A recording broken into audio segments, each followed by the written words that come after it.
उमा अवधवासी नर नारी कृतार्थ रूप ब्रह्म सच्चिदानंद घन रघुनायक जहाँ भूप। एक बार वशिष्ठ मुनि आए जहाँ राम सुखदाम सुहाए। अति आदर रघुनायक कीन्ह पद पखारी पादोदक लीन्ह। राम सुनहु मुनि कहा कर जोरी कृपा सिंधु विनती कछु मोरी। महिमा अमित वेद वेद नहीं देखी आचरण तुम्हारा। हो तो मोह मम हृदय अपारा। महिमा अमित वेद नहीं जाना मैं कहीं भांति कहो भगवान। उपरोहित्य कर्म अति मंदा वेद पुराण स्मृति कर निंदा। जब न लेव में तब विधि मोही कहा लाभ आगे सुत तो ही। परमात्मा ब्रह्म नर रूपा वो ही रघुकुल भूषण भूपा। तब मैं हृदय विचारा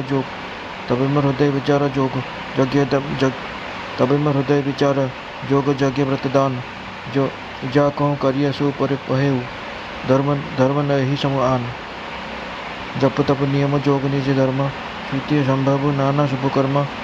ज्ञान दया तम तीर्थ मज्जन जहाँ लगी धर्म कहत श्रुति सज्जन। आगम निगम पुराण अनेका पढ़े सुने कर फल प्रभु एका। तब पद पंकज प्रीति निरंतर सब साधन कर यह फल सुंदर। छूटई मलई के धोई वृत की पाप कोई बारी बिलोय। प्रेम भगत जल बिनु रघुराई अभियंतर मल कबू न जाई। सोई सर्वज्ञ तज्ञ सोई पंडित सोई गुण ग्रह विज्ञान अखंडित। दक्ष सकल लक्षण जुत सोई जाके पद सरज रति होई। नाथ एक बर मागेऊ राम कृपा कर देहु। जन्म जन्म प्रभु पद कमल कबहु घटे जनि नेहु। अस कई मुनि वशिष्ठ गृह आए कृपा सिंधु के मन अति भाए। हनुमान भरतादिक भ्राता संत लिए सेवक सुखदाता। पुनि कृपाल पुर बाहर गए गजरत तुरग मगावत भय। देखी कृपा कर सकल सराहे दिए उचित जिन जन तय चाहे। हरन सकल सम प्रभु सम पाई गए जहाँ शीतल अबराई। भरत दीन निज बसन रिसाई बैठे प्रभु से बह सब आई। मारुतु सुत तब मारुतु करई कुलक बपुसु लोचन जल भरई। हनुमान मम नहीं बड़ भागी नहीं केहु रामचरण अनुरागी। गिरिजा जासु प्रीति सब काई बार बार प्रभु निज सुख गाई। बार बार प्रभु निज मुख गाई तही अबसुर मुनि नारद आए करतल बीन। गावन लगे राम कल कीरत सदा नबीन। ममाबल के पंकज लोचन कृपा विलोकन सोच विमोचन। नील तामर से श्याम काम हरि हृदय कंज मकरंद मधुप हरि। जातु धान भरतु बल भंजन मुनि सज्जन रंजन अघ गंजन। बसुर शशि नभ वृंद बलाहक अचरन शरण दीन जन गाहक। भुजबल विपुल भारी मही खंडित खरदूषण विराध बद पंडित। रवनारी सुखरूप भूप बर जय दशरथ कुल कुमुद सुधाकर। सुजस पुराण विदित निगमागम गावत सुर मुनि संत समागम।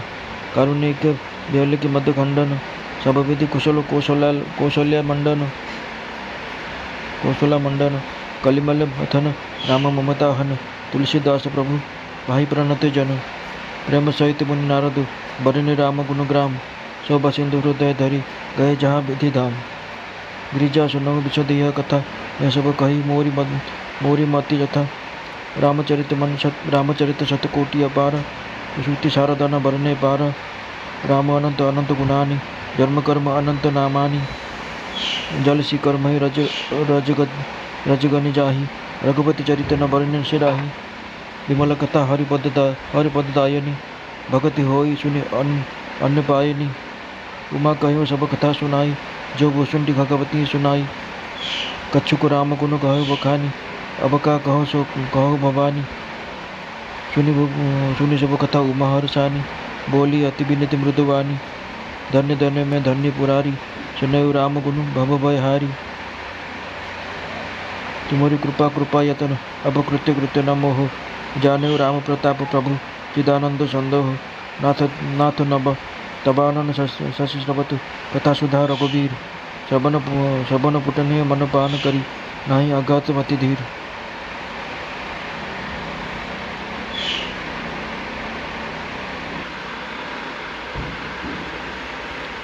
मुनि एठारु नित्य नित्य नूतन चरित्र को देखी जाती एवं ब्रह्मलोक जाई सब कथा कहते। ब्रह्मा शुणिकर अत्यंत आनंदित हुअन्ति एवं कहती हे तात बारंबार श्रीराम को गुणगान कर। सनकादि मुनि नारद प्रशंसा करती। यद्यपि से सनकादि मुनि ब्रह्मनिष्ठ अटंती किंतु श्रीराम गुणगान शुणिकर भी से माने निज ब्रह्म समाधि को भूली जाती और आदरपूर्वक ताको शुणती। से राम कथा शुणिबार श्रेष्ठ अधिकारी अटंती। सनकादि मुनि जपरी जीवन मुक्त ब्रह्मनिष्ठ पुरुष भी ध्यान ब्रह्म समाधि की छाड़ी श्रीराम को चरित्र को शुणती। यह जानी भी जो लोक श्रीहरि को कथार भक्ति करे नहीं तार हृदय सत्य ही पत्थर समान अटे। थरे श्री रघुनाथ निमंत्रण कर वशिष्ठ मुनि ब्राह्मण और अन्य सब नगरवासी पाखक आसिले। जितेबाला गुरु ब्राह्मण तथा अन्य समस्त सज्जन लोक यथायोग्य बसीगले सेतବେଳେ भक्त जन्म मरण हारी श्रीरामचंद्र कहले हे समस्त नगरवासीगण मोर कथा शुणु। ए कथा मु हृदय किसी स्नेह रखी कर कहूना हे न अनितर कथा कहूचे ना ये कि मोर प्रभुत्व अच्छी। एथिपाई संकोच भय छाड़ी ध्यान दे मो कथा को शुणु एवं पुणी जदि आपन को भल लगे तेबे तार अनुसरण करंतु। मोर सेवक से ही अटे और से ही प्रियतम अटे जी मोर आज्ञार पालन करती। हे भाई जदि मु किसी अनुचित कथा कहबी तेबे भय छाड़ी मते से समय अटकाई देव। मोर भाग्य ही मनुष्य शरीर मिली। सब ग्रंथ मैंने कहते कि यह शरीर देवताओं दुर्लभ अटे अर्थात कठिनतार प्राप्त होता है। यह समस्त साधन मूल अटे और मुख्यर द्वार अटे। यह पाई भी जो मैंने परलोक को प्राप्त करना अर्थात परलोक सुधार करना से मूर्ख अटंती। से परलोक से दुख पाए सी मुंड पिटी पश्चाताप करे निजर दोष न बुझी काल उपर कर्म उपर तथा ईश्वर उपर मिथ्या दोष लगाई थाए। हे भाई ये शरीर को प्राप्त होबार फल विषय भोग नुहे यही जगतर भोगर कथा बा कौन। स्वर्गर भोग भी बहुत अल्प अटे एवं शेषर दुख ही दे थाए। अतः एणु जो मनुष्य शरीर पाई विषय भोगर मन लगाई दियंती से मूर्ख अमृत को छाड़ी विष ही पान करती। जे पारसमणि को छाड़ी बदल रे सामान्य पत्थर को नहीं जाती केवे कौन लाभ नहीं जाती कई भी बुद्धिमान बोले कहे ना। यह निश्चित यही अविनाशी जीव अंडज स्वेदज जरायुज और उद्भिदज चारि जाति एवं 84 लक्ष जोनि बारंबार भ्रमण करुए। मायार प्रेरणा काल कर्म स्वभाव और गुण में बेष्टित होता अर्थात यार बशीभूत हो यह सदा बारंबार भ्रमण करुए। बिना कारण स्नेह करते ईश्वर केबे दया करी मनुष्य शरीर प्रदान करते। ये मनुष्य शरीर भवसागर तारण पर जहाज अटे। मोर कृपा ही अनुकूल वायु अटे। सद्गुरु ही मजबूत जहाजर कर्णधार अटंती। यह प्रकार दुर्लभ अर्थात कठिनतार प्राप्त होता साधन से लाभ हो भगवत कृपारे सहजरे ही प्राप्त हो जाइए। जो मनुष्य एपरी साधन को पाई भवसागर मुक्त हुए ना से कृतज्ञ एवं मंदबुद्धि अटे एवं आत्महत्याकारी गति को प्राप्त होता है। जदि परलोक एठार दुई जगतर सुख चाहूँगी तेज मोर वचन को शुणी यह हृदय दृढ़ भाव धारण करूँ। हे भाई यह मोर भक्तिर मार्ग सुलभ एवं सुखदायक अटे। पुराण और वेद मैंने कहते ज्ञान अज्ञान अर्थात दुर्गम अटे और पाइबापे अनेक कष्ट करा पड़े। तार साधन भी अत्यंत कठिन अटे और मन पे कौन आधार ना। बहुत कष्ट करा कहीं पाई भी नहीं तेबे भी से भक्ति रही कारण मत प्रिय हो न थाए। भक्ति स्वतंत्र अटे और समस्त सुखर राशि अटे, किंतु सत्संग अर्थात सन्थ मान संग बिना प्राणी यहाँ पाइपर नहीं। पुण्य समूह बिना सन्थ प्राप्त हो सन्थ मैंने मिलते नहीं। सत्संगति ही संस्कृति अर्थात जन्म मरण चक्रु मुक्ति प्रदान करते। जगत पुण्य एकमात्र ही अच्छी, तार समान अन्य कहीं नहीं। मन कर्म और वचन ब्राह्मण मान चरण पूजा करेंगे। जे कपट त्याग करी ब्राह्मण मान सेवा करे तापर मुनि एवं देवता प्रसन्न होते। एवं आहरी भी गोटे गुप्त मत अच्छी, मुझे समस्त हाथ जोड़ी कहूँ कि शंकर भक्ति बिना मनुष्य मोर भक्ति केबे भी पाइपर न थाए। कहतु भक्ति मार्ग परिश्रम कथा कौन? ए ना योग्यतार आवश्यकता अच्छी ना यज्ञ जप तपस्यार। एपरिक केवल एतिक आवश्यक जे सरल स्वभावी होते, मनरे कुटिलता न जहाँ कि मिलूँ से सन्तुष्ट रोथे। मोर दास हो जदि कौन जदि कई मनुष्य आशा करे तेरे कहतु तार कौन से कौन विश्वास करहब, अर्थात तापर मो उपर भक्ति बहुत कम थाए। अधिक कथा कौन कहबी हे भाई माने, मु तो यही आचरण वशीभूत ही होता है। ना क्या सहित शत्रुता करंतु, ना झगड़ा करंतु, ना आशा रखंतु, ना भय करंतु। तापर समस्त दिग सुखदायी ही होता है। जे कहीं भी आरंभ अर्थात फल इच्छार कर्म करे नहीं, जार कौन निजर घर नहीं, जी मानहीन पापहीन और क्रोधहीन अटंती, जी भक्ति करिबारे निपुण विज्ञानवान अटंती, सन्थ मानकर सत्संग प्रिय अटंती, जहाँ मनरे सबु विषय एपर्यंत कि स्वर्ग और मुक्ति पर्यंत भी लालसा न थाए। मुक्ति पर्यंत भी लालसा न थाए। जी भक्तिर पक्षधर होता किंतु अन्यर मत को खंडन करिवार मूर्खता करती नहीं, तथा जी सब कुत्रकठ दूर रही थाए। जी मोर गुण समूह को मोर नाम को जप करे और ममता मद और मोह रहित अटे, ताहार सुख से ही जाने। जो परमात्मा स्वरूप परमानंद राशि को से लोक परमानंद स्वरूप परमात्मा राशि को परमात्मा को प्राप्त करे।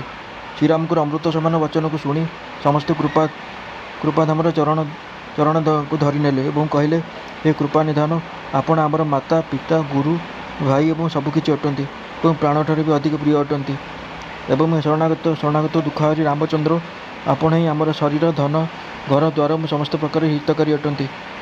एपरी शिक्षा आपण अतिरिक्त अन्य कहीं भी देपारे नहीं।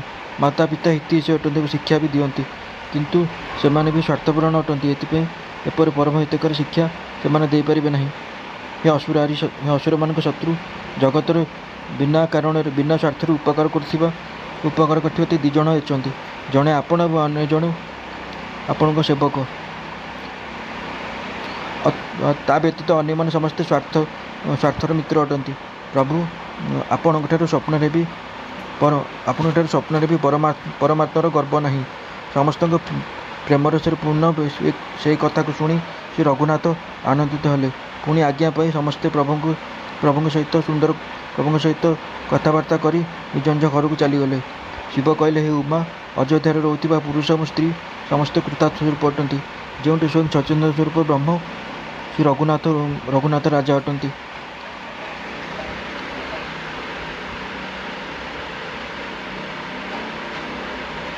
थरे मुनि वशिष्ठ सेठाक आसिले, जो सुंदर सुखर धाम श्रीरामचंद्र थे। रघुनाथ तांकर बहुत आदर सत्कार कले और चरण धोई चरणामृत पान कले। मुनि को हाथ जोड़ी कहले, हे मुनि हाथ जोड़ी कहले, हे कृपासागर श्रीरामचंद्र, मोर किसी विनती शुणु। आपण आचरण में मनुष्यचेत चरित्र को देखी मो हृदय मोह उत्पन्न हो जाए। हे भगवान, आपण महिमार सीमा नहीं, ताकू वेद भी जानते नहीं, पुणी मुझा किपर जापरि। पुरोहित कर्म बहुत ही तुच्छ अटे। वेद पुराण और श्रुति समस्ते यार निंदा करती। तेबे मध्य मु सूर्यवंशर पुरोहित काम नहीं नथिली। जेतबेले ब्रह्मा ମୋତେ କହିଥିଲେ, हे पुत्र, ଏହାଦ୍ୱାରା ତୁମକୁ ଭବିଷ୍ୟତରେ ବହୁତ ବଡ଼ ଲାଭ ହେବ। ସ୍ୱୟଂ ବ୍ରହ୍ମ ପରମାତ୍ମା ମନୁଷ୍ୟ ରୂପ ଧାରଣ କରି ରଘୁକୁଳର ଭୂଷଣ ରାଜା ହେବେ। ସେତେବେଳେ ମୁଁ ବିଚାର କରି ଦେଖିଲି ଯେ ଯାହାଙ୍କ ପାଇଁ ଯୋଗ ଯଜ୍ଞ ବ୍ରତ ଏବଂ ଦାନ କରାଯାଉଛି ତାକୁ ମୁଁ ଏହି କର୍ମ ଦ୍ୱାରା ହିଁ ପାଇପାରିବି। ସେତେବେଳେ ତ ଏହା ବ୍ୟତୀତ ଅନ୍ୟ କୌଣସି ଧର୍ମ ହିଁ ନାହିଁ। ଜପ ତପ ନିୟମ ଯୋଗ ନିଜ ନିଜ ବର୍ଣ୍ଣାଶ୍ରମ ପର୍ଯ୍ୟନ୍ତ ଧର୍ମ ଶ୍ରୁତିମାନଙ୍କରୁ ଉତ୍ପନ୍ନ ବେଦ ବିହିତ ବହୁତ ଶୁଭ କର୍ମ, ଜ୍ଞାନ ଦୟା ଦମ ଅର୍ଥାତ୍ ଇନ୍ଦ୍ରିୟ ନିଗ୍ରହ, ତୀର୍ଥ ସ୍ନାନ ଆଦି ଯେପର୍ଯ୍ୟନ୍ତ ବେଦ ଏବଂ ସତ୍ସଙ୍ଗମାନେ ଧର୍ମ ବୋଲି କହିଛନ୍ତି, ତାହାକୁ କରିବାର ଫଳ ଏହା ଅଟେ ଯେ, ହେ ପ୍ରଭୁ, ଅନେକ ତନ୍ତ୍ର ବେଦ ତଥା ପୁରାଣକୁ ପଢ଼ିବା ଏବଂ ଶୁଣିବାର ସର୍ବୋତ୍ତମ ଫଳ ଏହା ଅଟେ ଯେ, ସବୁ ସାଧନର ମୂଳ ଫଳ ବି ଏହା ଅଟେ ଯେ ଆପଣଙ୍କ ଚରଣ କମଳ ସଦାସର୍ବଦା ଭକ୍ତି ଉତ୍ପନ୍ନ ହୋଇଥାଉ। ମଇଳାରେ ଧୋଇବା ଦ୍ୱାରା କ'ଣ ମଇଳା ପରିଷ୍କାର ହୋଇଯାଏ? ଜଳକୁ ମନ୍ଥିବା ଦ୍ୱାରା କ'ଣ କେହି ବି ଘିଅ ପ୍ରାପ୍ତ କରେ? ଏହି ପ୍ରକାର ରଘୁନାଥ ପ୍ରେମ ଭକ୍ତି ରୂପୀ ନିର୍ମଳ ଜଳ ବିନା ଅନ୍ତଃକରଣର ମଳ କେବେ ବି ଦୂର ହୁଏ ନାହିଁ। ସେହି ସର୍ବଜ୍ଞ ଅଟୁ, ସେହି ତତ୍ତ୍ୱଜ୍ଞ ପଣ୍ଡିତ ଅଟନ୍ତି, ସେହି ଗୁଣର ଘୋର ଏବଂ ଅଖଣ୍ଡ ବିଜ୍ଞାନମାନ ଅଟନ୍ତି, ସେହି ଚତୁର ଏବଂ ସମସ୍ତ ସୁଲକ୍ଷଣରେ ଯୁକ୍ତ ଅଟନ୍ତି, ଯାହାର ଆପଣଙ୍କ ଚରଣ କମଳରେ ଭକ୍ତି ଅଛି। ହେ ନାଥ ଶ୍ରୀରାମଚନ୍ଦ୍ର, ମୁଁ ଆପଣଙ୍କୁ ଏହି ବର ମାଗୁଛି କି କୃପା କରି ଦିଅନ୍ତୁ। ପ୍ରଭୁ, ଆପଣଙ୍କ ଚରଣ କମଳରେ ମୋର ଭକ୍ତି ସଦାସର୍ବଦା ରହିଥାଉ। ଏପରି କହି ମୁନି ବଶିଷ୍ଠ ଘରକୁ ଚାଲିଗଲେ। ସେ କୃପାସାଗର ଶ୍ରୀରାମଚନ୍ଦ୍ରଙ୍କଠାରେ ନିଜ ମନକୁ ଅର୍ପଣ କରିଦେଲେ। ତାପରେ ସେବକଙ୍କୁ ସୁଖଦାୟକ ଶ୍ରୀରାମଚନ୍ଦ୍ର ହନୁମାନ ତଥା ଭରତ ଆଦି ଭାଇମାନଙ୍କୁ ସାଥିରେ ନେଇ ଏବଂ ପୁଣି କୃପାଳ ଶ୍ରୀରାମଚନ୍ଦ୍ର ନଗର ବାହାରକୁ ଗଲେ, ଏବଂ ଯେଉଁଠି ସେ ହାତୀ ରଥ ଏବଂ ଘୋଡ଼ା ମଗାଇଲେ। ତାଙ୍କୁ ଦେଖି କୃପା କରି ପ୍ରଭୁ ସମସ୍ତଙ୍କର ପ୍ରଶଂସା କଲେ ଏବଂ ସମସ୍ତଙ୍କୁ ଯିଏ ଯେପରି ଚାହିଁଲା ତାକୁ ସେହି ପ୍ରକାର ଦାନ ଦେଲେ। ସଂସାରର ସମସ୍ତ ଶ୍ରମକୁ ହରଣ କରିଥିବା ପ୍ରଭୁ ହାତୀ ଘୋଡ଼ା ଆଦି ପ୍ରଦାନ କରି ଶ୍ରମର ଅନୁଭବ କଲେ ଏବଂ ଶ୍ରମ ଦୂର କରିବା ପାଇଁ ସେଠାକୁ ଗଲେ, ଯେଉଁଠି ଶୀତଳ ଆମ୍ର ବନ ଥିଲା। ସେଠାରେ ଭରତ ନିଜର ବସ୍ତ୍ର ବିଛାଇ ଦେଲେ। ପ୍ରଭୁ ତାହାପରେ ବସିଲେ ଏବଂ ସମସ୍ତ ଭାଇ ତାଙ୍କର ସେବା କରିବା ଲାଗିଲେ। ସେହି ସମୟରେ ପବନପୁତ୍ର ହନୁମାନ ପ୍ରଭୁଙ୍କୁ ବିଞ୍ଚିବାରେ ଲାଗିଲେ। ତାଙ୍କର ଶରୀର ପୁଲକିତ ହୋଇଗଲା ଏବଂ ନେତ୍ରରେ ପ୍ରେମାଶ୍ରୁର ଜଳ ଭରିଗଲା। ଶିବ କହିଲେ, ହେ ଉମା, ହନୁମାନଙ୍କ ସମାନ ଆତ କେହି ଭାଗ୍ୟବାନ ଅଛି ଏବଂ ନା କେହି ଶ୍ରୀରାମଙ୍କ ଚରଣର ଭକ୍ତ ଅଛନ୍ତି, ଯାହାଙ୍କ ପ୍ରେମ ଏବଂ ସେବାରେ ସ୍ୱୟଂ ସେବାକୁ ପ୍ରଭୁ ନିଜ ସମ୍ମୁଖରେ ବାରମ୍ବାର ପ୍ରଶଂସା କରିଅଛନ୍ତି। ସେହି ସମୟରେ ନାରଦ ମୁନି ହାତରେ ବୀଣା ଧରି ସେଠାକୁ ଆସିଲେ। ସେ ଶ୍ରୀରାମଙ୍କର ସୁନ୍ଦର ଏବଂ ନିତ୍ୟ ନବୀନ କୀର୍ତ୍ତି ଗାନ କରିବା ଲାଗିଲେ। କୃପାପୂର୍ବକ ଦେଖିବା ମାତ୍ରେ ଶୋକହରଣ କରି ସେ କମଳ ନୟନ, ମୋର ଆଡ଼କୁ ଦେଖନ୍ତୁ, ମୋ ଉପରେ କୃପା ଦୃଷ୍ଟିକୁ ଦିଅନ୍ତୁ। ହେ ହରି, ଆପଣ ନୀଳକମଳ ସମାନ ଶ୍ୟାମବର୍ଣ୍ଣ ଏବଂ କାମଦେବଙ୍କ ଶତ୍ରୁ ମହାଦେବଙ୍କ ହୃଦୟ କମଳର ମକରନ୍ଦ ଅଟନ୍ତି। ହୃଦୟକମଳ ପାନ କରିବା ପାଇଁ ମକରନ୍ଦ ଅଟନ୍ତି। ହୃଦୟକମଳର ମକରନ୍ଦ ପାନ କରିବା ପାଇଁ ଭ୍ରମର ଅଟନ୍ତି। ଆପଣ ରାକ୍ଷସଜନ ନାଶକ ଅଟନ୍ତି। ମୁନି ଏବଂ ସନ୍ଥଜନକ ଆନନ୍ଦଦାୟକ ଓ ପାପନାଶକାରୀ ଅଟନ୍ତି।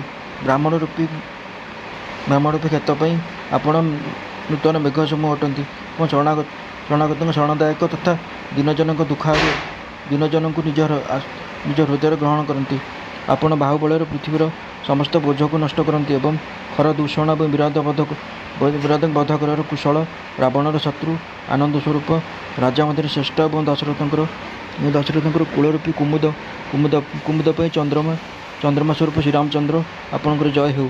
ଆପଣଙ୍କର ସୁନ୍ଦର ଯଶ ପୁରାଣ ବେଦରେ ତଥା ତନ୍ତ୍ରାଦି ଶାସ୍ତ୍ରରେ ବିଦ୍ୟମାନ। ଦେବତା ମୁନି ଓ ସନ୍ଥମାନେ ସେସବୁ ଗାନ କରନ୍ତି। ଆପଣ କରୁଣାକାରୀ ଏବଂ ମିଥ୍ୟା ମଦନାଶକାରୀ, ସବୁ ପ୍ରକାରର କୁଶଳତା ନିପୁଣ ଏବଂ ଶ୍ରୀ ଅଯୋଧ୍ୟାର ଭୂଷଣ ଅଟନ୍ତି। ଆପଣଙ୍କ ନାମ କଳିଯୁଗର ପାପନାଶକାରୀ ଏବଂ ମମତା ଦୂରକାରୀ ଅଟେ। ହେ ତୁଳସୀଦାସଙ୍କ ପ୍ରଭୁ, ଶରଣାଗତଙ୍କ ରକ୍ଷା କରନ୍ତୁ। ଶ୍ରୀରାମଙ୍କର ଗୁଣ ସମୂହକୁ ପ୍ରେମଭାବକ ବର୍ଣ୍ଣନା କରି ମୁନି ନାରଦ ଶୋଭାର ସମୁଦ୍ର ଶୋଭାର ସମୁଦ୍ର ପ୍ରଭୁଙ୍କୁ ହୃଦୟରେ ଧାରଣ କରି ସେଠାରୁ ବ୍ରହ୍ମଲୋକକୁ ଚାଲିଗଲେ।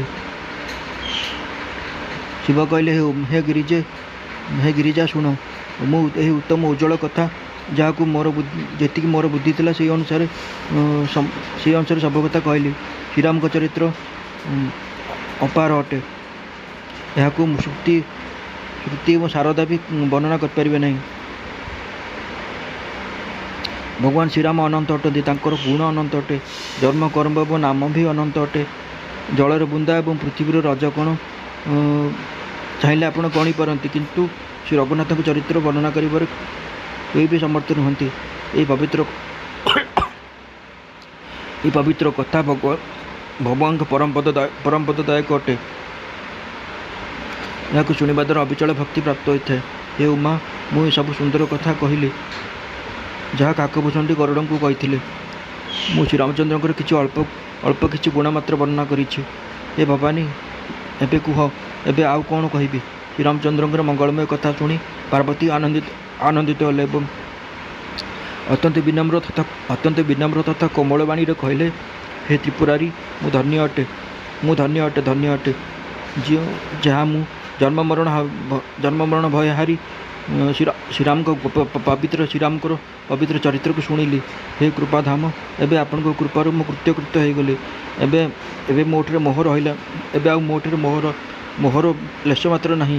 ହେ ପ୍ରଭୁ, ମୁଁ ସଚ୍ଚିଦାନନ୍ଦ ଘନ ପ୍ରଭୁ ଶ୍ରୀରାମଙ୍କ ପ୍ରଭୁତ୍ୱକୁ ଜାଣିଲି। ହେ ନାଥ, ଆପଣଙ୍କ ମୁଖରୂପୀ ଚନ୍ଦ୍ରମା ଶ୍ରୀ ରଘୁବୀରଙ୍କର କଥାରୂପୀ ଅମୃତ ବର୍ଷା କରୁଛି। ହେ ମତିଧୀର, ମୋର ମନ କର୍ଣ୍ଣପୁଟରେ ତାକୁ ପିଇ ମଧ୍ୟ ତୃପ୍ତ ହେଉନାହିଁ। ଶ୍ରୀରାମଙ୍କ ଚରିତ୍ର ଶୁଣି ଯିଏ ତୃପ୍ତ ହୋଇଯାଏ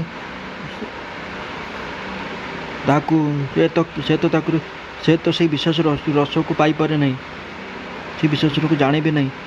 ଯିଏ ଜୀବନମୁକ୍ତ ମହାମୁନି ଅଟନ୍ତି, ସେମାନେ ବି ଭଗବାନଙ୍କର ଗୁଣ ନିରନ୍ତର ଶୁଣୁଥାନ୍ତି।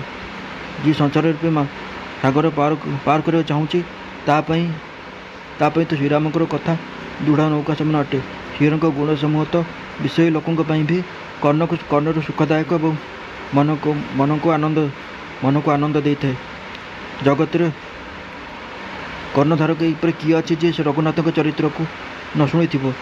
ଯିଏ ରଘୁନାଥଙ୍କର କଥାକୁ ଶୁଣେ ନାହିଁ, ସେ ମୂର୍ଖ ଜୀବ ତ ନିଜ ଆତ୍ମାକୁ ହତ୍ୟା କରେ। ହେ ନାଥ, ଆପଣ ଶ୍ରୀରାମଚରିତ ମାନସ ଗାନ କଲେ, ଏହାକୁ ଶୁଣି ମୁଁ ଅତି ଆନନ୍ଦିତ ହେଲି। ଆପଣ ଯାହା କହିଲେ ଯେ ଏହି ସୁନ୍ଦର କଥା କାକଭୂଷଣଟି ଗରୁଡ଼ଙ୍କୁ କହିଥିଲେ, ସେ କାକ ଶରୀର ପ୍ରାପ୍ତ କରି ମଧ୍ୟ କାକଭୂଷଣଟି ବୈରାଗ୍ୟ, ଜ୍ଞାନ ଏବଂ ବିଜ୍ଞାନରେ ଦୃଢ଼ ଅଟନ୍ତି। ତାଙ୍କର ଶ୍ରୀରାମଚନ୍ଦ୍ର ଚରଣରେ ଅପାର ଭକ୍ତି ଅଛି ଏବଂ ତାଙ୍କୁ ଶ୍ରୀ ରଘୁନାଥଙ୍କର ଭକ୍ତି ବି ପ୍ରାପ୍ତ। ଏହି କଥା ପାଇଁ ମୋ ମନରେ ଅତି ସନ୍ଦେହ ହେଉଅଛି। ହେ ତ୍ରିପୁରାରୀ, ଶୁଣନ୍ତୁ। ହଜାର ମନୁଷ୍ୟରୁ କେହି ଏକ ଧର୍ମବ୍ରତ ଧାରଣ କରେ ଏବଂ ଅନେକ ମନୁଷ୍ୟ ଧର୍ମାତ୍ମ ମଧ୍ୟରୁ କିଏ ଗୋଟିଏ ବିଷୟରେ ବିମୁଖ ବିଷୟକୁ ତ୍ୟାଗ ଏବଂ ବୈରାଗ୍ୟବାନ ହୋଇଥାଏ। ଶ୍ରୁତି କହନ୍ତି କି ଅନେକ ବିରକ୍ତ ମଧ୍ୟରୁ କେହି ଗୋଟିଏ ହିଁ ଯଥାର୍ଥ ଜ୍ଞାନକୁ ଜାଣେ ଏବଂ ଅନେକ ଜ୍ଞାନୀ ମଧ୍ୟରେ କେହି ଜଣେ ହିଁ ଜୀବନମୁକ୍ତ ହୋଇଥାଏ। ଜଗତରେ କେହି ବିରଳ ହିଁ ଏକମାତ୍ର ଜୀବନମୁକ୍ତ ହେବ। ହଜାର ଜୀବନମୁକ୍ତ ମଧ୍ୟରେ ବି ସମସ୍ତ ସୁଖର ରାଶି ବ୍ରହ୍ମରେ ଲୀନ ବିଜ୍ଞାନବାନ ପୁରୁଷ ଏବଂ ଆହୁରି ବି ଦୁର୍ଲଭ ଅଟନ୍ତି। ଧର୍ମାତ୍ମା, ବୈରାଗ୍ୟବାନ, ଜ୍ଞାନୀ, ଜୀବନମୁକ୍ତ ଏବଂ ବ୍ରହ୍ମଲୀନ, ଏ ସମସ୍ତଙ୍କ ମଧ୍ୟରୁ ବି ଦେବାଦିଦେବ ମହାଦେବ, ସେସବୁ ପ୍ରାଣୀ ଅତ୍ୟନ୍ତ ଦୁର୍ଲଭ ଅଟନ୍ତି ଯିଏ ମଦ ଏବଂ ମାୟାରେ ରହିତ ହୋଇ ଶ୍ରୀରାମଚନ୍ଦ୍ରଙ୍କ ଭକ୍ତି କରନ୍ତି। ବିଶ୍ୱନାଥ, ଏପରି ଦୁର୍ଲଭ ହରିଭକ୍ତକୁ କାଉ କିପରି ପାଇଲେ, ମୋତେ ବୁଝାଇ କୁହନ୍ତୁ। ହେ ନାଥ, କୁହନ୍ତୁ, ଏପରି ଶ୍ରୀରାମ ପୁରାଣ ଜ୍ଞାନନିରତ ଗୁଣଧାମ ଏବଂ ଧୀରବୁଦ୍ଧି ଭୂଷୁଣ୍ଡି କାଉର ଶରୀର କିପରି ପ୍ରାପ୍ତ କଲେ? ହେ କୃପାଳ, କୁହନ୍ତୁ, ଏ କାଉ ପ୍ରଭୁଙ୍କ ଏହି ପବିତ୍ର ଏବଂ ସୁନ୍ଦର ଚରିତ୍ର କେଉଁଠୁ ପାଇଲେ ଏବଂ ହେ କାମଦେବଙ୍କ ଶତ୍ରୁ, ଏହା ବି କୁହନ୍ତୁ କି ଆପଣ ତାଙ୍କୁ କେଉଁ ପ୍ରକାର ଶୁଣାଇଲେ? ଆପଣ ଏହାକୁ କି ପ୍ରକାର ଶୁଣିଲେ ଏବଂ ମୋତେ ଏସବୁ ବିଷୟରେ ବଡ଼ କୌତୂହଳ ହେଉଅଛି। गरुड़ तो महाज्ञानी सद्गुणर राशि श्रीहरि सेवक और अत्यंत निकट रोचंती वाहन अटंती। से मुनि मान समूह को छाड़ी काकों पाखक जा हरिकथा क्यों शुणिले कहतु। काकभूषणी और गरुड़ ये दुज हरिभक्त ये दुज मध्य हरिभक्त कथबार्ता कि प्रकार है। पार्वती सरल सुंदर वाणी शुणी शिव आनंदित हो कहले हे सती तुम धन्य हे पार्वती तुम धन्य अट तुमर बुद्धि अत्यंत पवित्र। श्री रघुनाथ चरण में तुमर भक्ति